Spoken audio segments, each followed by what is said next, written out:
Good afternoon. I am Bob Williams, the co-founder and policy director of Communication First, and a principal on this project. Most of you know of me, but because it significantly biases what I am going to say, I make the following disclosure.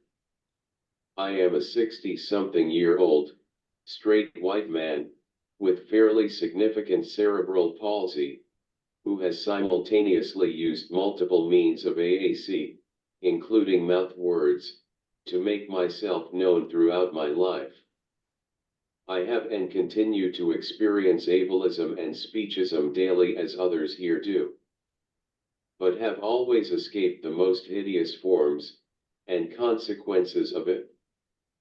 This was especially true when I grew up from the late 50s through to the 70s, when hundreds of thousands and more baby boomers, like me, were institutionalized by their parents, told by doctors and others to commit their sons and daughters, walk out, and never look back.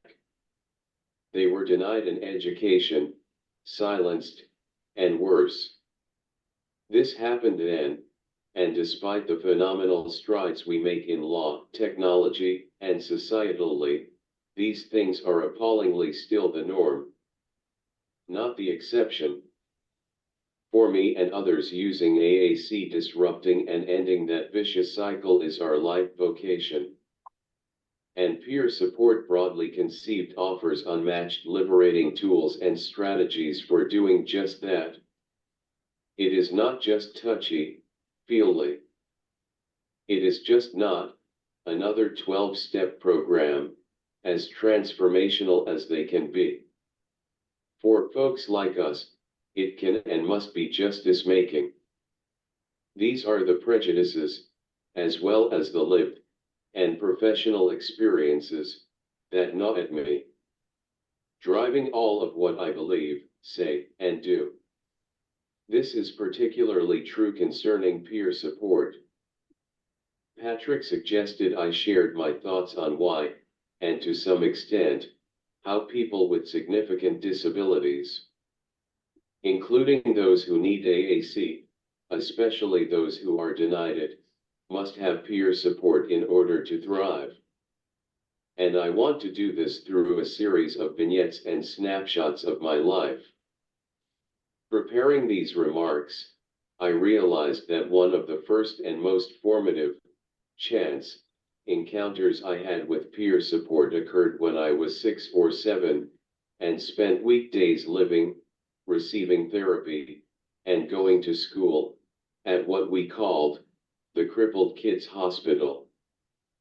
Peer support manifested itself in the jokes and pranks all of us played on a certain nurse who pricked and poked our rear ends, who we aptly dubbed lead bottom. It manifested itself in the joy we shared in being as rebellious, typical, and devilish we could be as kids. We believed in ourselves and each other. We grew together. At about the same time, I noticed a kid on the ward riding his tricycle everywhere he went and having great fun creating havoc down the corridors. Even though his name was David Ryder, he never actually taught me how to ride. But he certainly revealed why I should. Within an instance of seeing him, I knew I wanted to do what he was doing. Seeing is believing. For decades, I rode a series of trikes. Growing up, I rode them all over town. When I went to GWU in DC, I rode it throughout campus, including inside most of its buildings. When I interned in the Senate, in the 80s, I rode up to the Hill and throughout the labyrinth of the Capitol complex. I even rode it on the DC subway back then. Why am I telling you any of this?